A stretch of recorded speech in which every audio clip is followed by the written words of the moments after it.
IAS institute నిర్వహిస్తున్న all India scholarship exam pass అవ్వండి. 2 years ఫీజులో 50% మాత్రమే పే చేయండి.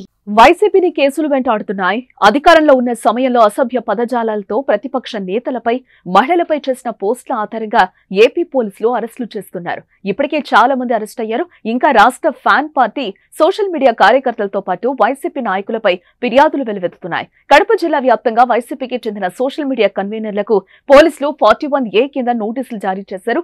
నోటీసులు అందిన వారి జాబితాలో Kadapa MP YS Avinash Reddy, PA Raghava Reddy కూడా ఉన్నారు. నోటీసులు అందిన వారు విచారణకు హాజరు కావాలని కోరినట్టుగా సమాచారం. తాజాగా వైసీపీ ఫైర్ బ్రాండ్ మాజీ మంత్రిపై విశాఖకు చెందిన లా విద్యార్థిని సత్యాల అంజనప్రియ ఫిర్యాదు చేయటం ఇప్పుడు సంచలనంగా మారింది.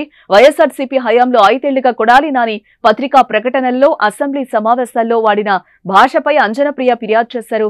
అధికారిక కార్యక్రమాల్లో తెలుగుదేశం పార్టీ జాతీయ అధ్యక్షుడు, ప్రస్తుత ముఖ్యమంత్రి నారా చంద్రబాబు నాయుడు, టీడీపీ జాతీయ ప్రధాన కార్యదర్శి నారా లోకేష్ పై అవమానకరమైన రీతిలో అసభ్య పదజాలం ఉపయోగించారని, దుర్భాషలాడుతూ వ్యక్తిగత దూషణలకు పాల్పడ్డారంటూ ఆమె ఫిర్యాదులో పేర్కొన్నారు. కొడాలి నాని వ్యాఖ్యలు వారి పరువు నష్టం కలిగించడమే కాకుండా సామాజిక మాధ్యమాల ద్వారా వారి వ్యక్తిగత గౌరవాన్ని, కుటుంబ ప్రతిష్టను దెబ్బతీశాయని ఫిర్యాదులో తెలిపారు.